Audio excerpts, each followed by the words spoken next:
Hello friends, welcome back to my channel. ನಾವು already ವರ್ಷದ ಕೊನೆಯಲ್ಲಿದ್ದೀವಿ. ಇನ್ನು 2 ತಿಂಗಳು, ನವಂಬರ್ ಡಿಸೆಂಬರ್, ಇಷ್ಟರಲ್ಲೇ ನಮ್ಮ 2025 ಹಿಸ್ಟ್ರಿ ಕ್ಲೋಸ್ ಆಗಿಬಿಡುತ್ತೆ. ಸೊ ಬರೋ ವರ್ಷ ನೋಡ್ಕೊಳ್ಳೋಣ ಬಿಡು, ಯಾವುದೇ ಗೋಲ್ಸ್ ಇದ್ರೂ ಪೋಸ್ಟ್ಪೋನ್ ಮಾಡ್ಕೊಳ್ಳೋಣ ಅಂತ ಹೇಳಿ ಎಲ್ಲರ ಮನಸ್ಸಲ್ಲೂ ಅನ್ನಿಸ್ತಾ ಇರುತ್ತೆ. ನೀವೇನಾದರೂ ಆ ರೀತಿ ಅಂದ್ಕೊಳ್ತಿದ್ರೆ ನಾನು ಹೇಳ್ತೀನಿ, ಈಗ ಬಿಡಬೇಡಿ. ಈ 60 ಡೇಸ್ನ ಗೆಲ್ಲೋದಕ್ಕೆ ಒಂದು ಈಸಿ ಪ್ಲ್ಯಾನ್ ಮಾಡೋಣ. Let's start. ಮೊದಲನೇ ಮುಖ್ಯವಾದ ವಿಚಾರ ಏನು ಅಂತ ಹೇಳಿದ್ರೆ, ನಿಮ್ಮ ಮೈಂಡ್ ಸೆಟ್ನ ಶಿಫ್ಟ್ ಮಾಡಿ, ಅಂದರೆ ಮನಸ್ಥಿತಿನ ಚೇಂಜ್ ಮಾಡ್ಕೊಳ್ಳಿ. ಮೊದಲಿಗೆ ನಿಮ್ಮ ದೊಡ್ಡ ಗುರಿಗಳ ಭಾರನ ಇಳಿಸಿ. ನೀವು ಜನವರಿಯಲ್ಲಿ ಏನೋ ದೊಡ್ಡದು ಮಾಡಬೇಕು ಅಂತ ಅಂದ್ಕೊಂಡಿರ್ತೀರಿ, ಅದನ್ನು ಈಗ ಮರ್ತು ಬಿಡಿ. ಈಗ ನಾವು ಸ್ಮಾಲ್ ಗೋಲ್ಸ್ನ ಸೆಟ್ ಮಾಡ್ಕೊಳ್ಳೋಣ. ಈ ಎಂಡ್ ಪೀರಿಯಡಲ್ಲಿ, ಅಂದರೆ ಈ ಕೊನೆ ದಿನಗಳಲ್ಲಿ ಜನ ರೆಸ್ಟ್ ಮಾಡ್ತಿರ್ತಾರೆ. ಈ ಟೈಮಲ್ಲಿ ನೀವು ಕೆಲಸ ಮಾಡೋದಕ್ಕೆ ಸ್ಟಾರ್ಟ್ ಮಾಡಿದ್ರೆ ನೀವು ಅವ್ರಿಗಿಂತ ಮುಂದೆ ಹೋಗ್ತೀರಾ. 100 of plans at A time ನಾವು ಇಂಪ್ಲಿಮೆಂಟ್ ಮಾಡೋಕ್ಕೆ ಹೋದರೆ ತಪ್ಪಾಗುತ್ತೆ. 1 ಗೋಲ್ ಅಟ್ ಎ ಟೈಮು ಪಿಕ್ ಮಾಡಿ, ಮತ್ತು ಅದರಲ್ಲಿ ನೀವು ಪರ್ಟಿಕ್ಯುಲರಾಗಿ ಇರಬೇಕಾಗತ್ತೆ.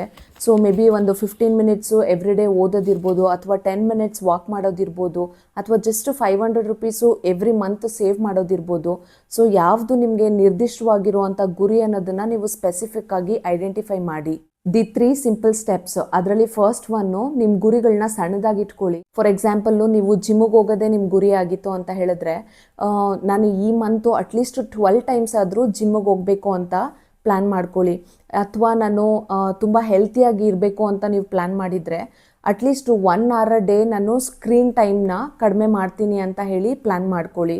ಇಲ್ಲ ನೀವು ಬೆಡ್ ಟೈಮ್ಗೆ ಹೋಗೋದು ತುಂಬ ಲೇಟಾಗಿದೆ ಅಂತ ಹೇಳಿದ್ರೆ, every day at least 30 to 45 minutes early ನಾನು ಬೆಡ್ಗೆ ಹೋಗ್ತೀನಿ ಅನ್ನೋ ರೀತಿ ಸ್ಪೆಸಿಫಿಕ್ ಆಗಿ ಮತ್ತು ಪರ್ಟಿಕ್ಯುಲರ್ ಆಗಿ ಪ್ಲ್ಯಾನ್ ಮಾಡ್ಕೊಳ್ಳಿ. ನಾವು ಈ ರೀತಿ ಸಣ್ಣದಾಗಿ ಬ್ರೇಕ್ ಡೌನ್ ಮಾಡೋದ್ರಿಂದ ನಾವು ಅದನ್ನು ಅಚೀವ್ ಮಾಡೋದಕ್ಕೂ ತುಂಬ ಈಸಿ ಆಗುತ್ತೆ ಮತ್ತು ಸಿಂಪಲ್ ಆಗುತ್ತೆ. ಫಾರ್ ಎಕ್ಸಾಂಪಲ್, ಈಗ ನೀವು ಪರ್ ಡೇ 10,000 ಸ್ಟೆಪ್ಸು ಕಂಪ್ಲೀಟ್ ಮಾಡಬೇಕು. So normal healthier persons 10,000 steps complete ಮಾಡಬೇಕು. ಸೊ 10,000 ಸ್ಟೆಪ್ಸ್ ಆಗಿಲ್ಲ ಅಂತ ಹೇಳಿದ್ರು, ಅಟ್ಲೀಸ್ಟ್ 7,000 ಸ್ಟೆಪ್ಸ್ನ ನೀವು ಕಂಪ್ಲೀಟ್ ಮಾಡೋದಕ್ಕೆ ಟ್ರೈ ಮಾಡಿ. ಸೆಕೆಂಡ್ ಸ್ಟೆಪ್ಪು, ಸಮಯನ ಮೀಸಲಿಡಬೇಕು. ಸೊ ನಮಗೆ ಯಾವಾಗಲೂ ಅಷ್ಟೇ ಎವ್ರಿ ಡೇ ನಮ್ಮ ಬ್ಯುಸಿ ಶೆಡ್ಯೂಲಲ್ಲಿ ಟೈಮೇ ಸಿಗೋದಿಲ್ಲ. ನಾವು ಯಾವಾಗಲೂ ಅಷ್ಟೇ ನಮಗೆ ಬೇಕಾಗಿರೋ ಥಿಂಗ್ಸ್ನ ನಾವು ಫ್ರೀ ಟೈಮಲ್ಲಿ ಮಾಡಬೇಕು ಅಂತ ಅಂದ್ಕೊಳ್ತೀವಿ. ಅದು ನಿಮ್ಮ ಪ್ಯಾಷನ್ನೇ ಆಗಿರ್ಬೋದು, ಅಥವಾ ನಿಮಗೆ ಹೆಲ್ತ್ಗೆ ರಿಲೇಟೆಡ್ ವಿಷಯನೇ ಆಗಿರ್ಬೋದು. ಮನೆಯಲ್ಲಿ ಅಥವಾ ಆಫೀಸಲ್ಲಿ ಎಲ್ಲ ಕೆಲಸ ಮುಗಿಸಿ ನನಗೆ ಯಾವಾಗ ಫ್ರೀ ಟೈಮ್ ಸಿಗುತ್ತೋ ಆಗ ಮಾಡ್ತೀನಿ ಅಂತ ಅಂದ್ಕೊಳ್ತೀರಾ. ಬಟ್ ಆ ಫ್ರೀ ಟೈಮು ಅನ್ಫಾರ್ಚುನೇಟ್ಲಿ ಸಿಗೋದೇ ಇಲ್ಲ. ನಿಮ್ಮ ಬ್ಯುಸಿ ಶೆಡ್ಯೂಲಲ್ಲಿ ನಿಮ್ಮ ಅಪಾಯಿಂಟ್ಮೆಂಟ್ನ ನೀವೇ ಕೊಡಬೇಕಾಗತ್ತೆ, ನೀವೇ ತೊಗೊಳ್ಬೇಕಾಗತ್ತೆ. At least 30 minutes, maybe morning 6:30 ಮೇಲೆ ಇರ್ಬೋದು, ಅಥವಾ ಈವ್ನಿಂಗ್ 7:30 ಅಥವಾ 9 o'clock ಮೇಲೇನೂ ಇರ್ಬೋದು. ಸೊ ನಿಮ್ಮ ಟೈಮ್ನ ನೀವೇ ಪ್ಲ್ಯಾನ್ ಮಾಡ್ಕೊಳ್ಬೇಕಾಗತ್ತೆ. ನೀವು ಫಾರ್ ಎಕ್ಸಾಂಪಲ್ ಒಂದು 15 ನಿಮಿಷ ಅಟ್ಲೀಸ್ಟ್ ಅದನ್ನು ನೀವು ಅಚೀವ್ ಮಾಡೋದಕ್ಕೆ ಟ್ರೈ ಮಾಡಿದ್ರೆ ನೀವು ಸಕ್ಸಸ್ಫುಲ್ ಆದಂಗೆನೆ. ನೀವೇನು ಮಾಡಬೇಕು ಅಂತ ಅಂದ್ಕೊಂಡಿದ್ದೀರಲ್ವಾ, ಅದು ಎಷ್ಟೇ ಲೇಟ್ ಆದರೂ ಪರವಾಗಿಲ್ಲ, ನಿಮ್ಮ ಕೆಲಸ ಮುಗಿಸಿ ಆದರೂ ಆ ಕೆಲಸನ ನೀವು ಮಾಡಬೇಕಾಗತ್ತೆ. ಒಂದು at least 15 minutes, half an hour ಆಗಿಲ್ಲ ಅಂತ ಹೇಳಿದ್ರು 15 ಮಿನಿಟ್ಸು ನೀವು ಅಟೆಂಪ್ಟ್ ಮಾಡಿದ್ರು ಕೂಡ ನೀವು ಸಕ್ಸಸ್ಫುಲ್ ಆಗೇ ಆಗ್ತೀರಾ. Third point, weekly review. Every Sunday at least 5 minutes ನಿಮ್ಮ ಗೋಲ್ ಅಚೀವ್ ಮಾಡೋದಕ್ಕೆ ನೀವು ಏನೇನು ಸ್ಟೆಪ್ಸ್ ಹಾಕಿದ್ರಿ, ನೀವು ಏನೇನು ಕಲ್ತಿದ್ದೀರಾ ಅಂತ ರಿವ್ಯೂ ಮಾಡೋದಕ್ಕೋಸ್ಕರ ಒಂದು 5 ಮಿನಿಟ್ಸು ಪಕ್ಕ ನೀವು ಎತ್ತಿಡಬೇಕಾಗತ್ತೆ. ಈ ವಾರ ನೀವು ಬೆಸ್ಟಾಗಿ ಏನು ಮಾಡಿದ್ದೀರಾ ಅದಕ್ಕೆ ನೀವು ನಿಮ್ಮನ್ನೇ ಅಪ್ರಿಷಿಯೇಟ್ ಮಾಡ್ಕೊಳ್ಬೇಕು, ಮತ್ತು ಆ ಸಣ್ಣ ಸಕ್ಸಸ್ನ ನೀವು ನಿಮ್ಮೊಳಗನೆ ಸೆಲೆಬ್ರೇಟ್ ಮಾಡಬೇಕು. ಮುಂದಿನ ವಾರ ನಾನು ಏನು ಕಲಿಬೇಕು ಅಥವಾ ಏನು ಬದಲಾಯಿಸಬೇಕು ಅನ್ನೋದನ್ನು ಈ ವಾರನೇ ನೀವು ಡಿಸೈಡ್ ಮಾಡ್ಕೊಳ್ಳಿ. ಈ ರೀತಿ ಮಾಡೋದ್ರಿಂದ ನೀವು ಡಿಸಪಾಯಿಂಟ್ ಆಗೋದಿಲ್ಲ. ಅಕಸ್ಮಾತ್ ನೀವೇನಾದರೂ ತಪ್ಪು ಮಾಡಿದರೆ ಅದರಿಂದ ಕಲಿಯೋ ಅಂಥ ಅವಕಾಶ ಸಿಗುತ್ತೆ. ನೆಕ್ಸ್ಟ್ ವೀಕು ಇನ್ನೂ ನೀವು ಪ್ರಾಪರಾಗಿ ಪ್ಲ್ಯಾನ್ ಮಾಡೋದಕ್ಕೆ ಹೆಲ್ಪ್ ಆಗುತ್ತೆ. ನೀವು ಎನರ್ಜೆಟಿಕ್ ಆಗಿ ಮುಂದುವರಿತೀರಾ. ನೆನಪಲ್ಲಿ ಇಟ್ಕೊಳ್ಳಿ ಫ್ರೆಂಡ್ಸ್, ಈ ವರ್ಷದ ಆರಂಭಕ್ಕಿಂತ ಈ ವರ್ಷದ ಅಂತ್ಯನೇ ತುಂಬಾ ಇಂಪಾರ್ಟೆಂಟು. Already 10 months ಪಾಸಾಗಿಬಿಟ್ಟಿದೆ. ಅದನ್ನು ಹೋಗಿ ಮತ್ತೆ ನಾವು ರೀರೈಟ್ ಮಾಡುವಂಥ ಅವಕಾಶ ನಮಗಿಲ್ವೇ ಇಲ್ಲ. ಈ 60 ದಿನಗಳನ್ನ ನಾವು ಯಾವ ರೀತಿ ರೂಪಿಸ್ಕೊಳ್ಳೋದು ಅನ್ನೋದು ನಮ್ಮ ಕೈಯಲ್ಲಿದೆ. ಸೊ ಅದನ್ನು ಬೆಸ್ಟಾಗಿ ಪ್ಲ್ಯಾನ್ ಮಾಡಿ ನೋಡಿ. ಸಮ್ಟೈಮ್ಸು ನಾವು ಎಷ್ಟೇ ಪ್ಲ್ಯಾನ್ ಮಾಡಿದರೂ ಕೂಡ ಅಡೆತಡೆಗಳು ಬಂದಾಗ ಕೈ ಬಿಟ್ಬಿಡೋಣ ಅಂತ ಅನಿಸುತ್ತೆ. ಆ ರೀತಿ ಯಾವುದೇ ಕಾರಣಕ್ಕೂ ಮಾಡಬೇಡಿ. ನಾನು ಕೂಡ ಎಷ್ಟೇ ಮೋಟಿವೇಶ್ನಲ್ ಆಗಿದ್ರೂ ಅಷ್ಟೇ, ನನಗೂ ಕೂಡ ಅಡೆತಡೆಗಳು ಬರುತ್ತೆ. ಬಟ್ ಯಾವುದೇ ರೀತಿಯಾಗಿರುವಂಥ ಅಡೆತಡೆ ಬಂದರೂ ಕೂಡ ನಾನು ನನ್ನನ್ನೇ ರಿಮೈಂಡ್ ಮಾಡ್ಕೊಳ್ತೀನಿ. ಇಟ್ಟಿರೋ ಹೆಜ್ಜೆ ಹಿಂದ್ಗಡೆ ತೆಗಿಬಾರ್ದು ಅನ್ನೋದು ನನ್ನ ಮೈಂಡಲ್ಲಿ ಫಿಕ್ಸ್ ಆಗಿಬಿಟ್ಟಿರುತ್ತೆ.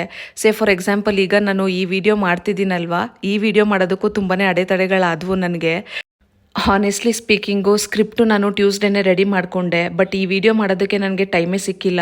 ಆಫೀಸ್ ವರ್ಕ್ ಎಲ್ಲ ಮುಗಿಸಿದ ಮೇಲೆ ನಾನು ಈ ವಿಡಿಯೋನ ಮಾಡ್ತಿರೋದು. ಮೇ ಬಿ ನಿಮಗೆ ನಾನು ತುಂಬ ಡಲ್ಲಾಗಿ ಕಾಣಿಸ್ತಿರ್ಬೋದು. ಆಫೀಸ್ ವರ್ಕು ತುಂಬ ಎಕ್ಟಿಕ್ ಇತ್ತು. ಅದನ್ನೆಲ್ಲ ಮುಗಿಸ್ಬಿಟ್ಟು 7:30 ಈ ವಿಡಿಯೋನ ನಾನು ರೆಕಾರ್ಡ್ ಮಾಡ್ತಿದ್ದಿದ್ದು. ಅದಾದಮೇಲೂ ಮತ್ತೆ ನನಗೆ ಪ್ರಾಬ್ಲಮ್ಸು ತಪ್ಪಿಲ್ಲ.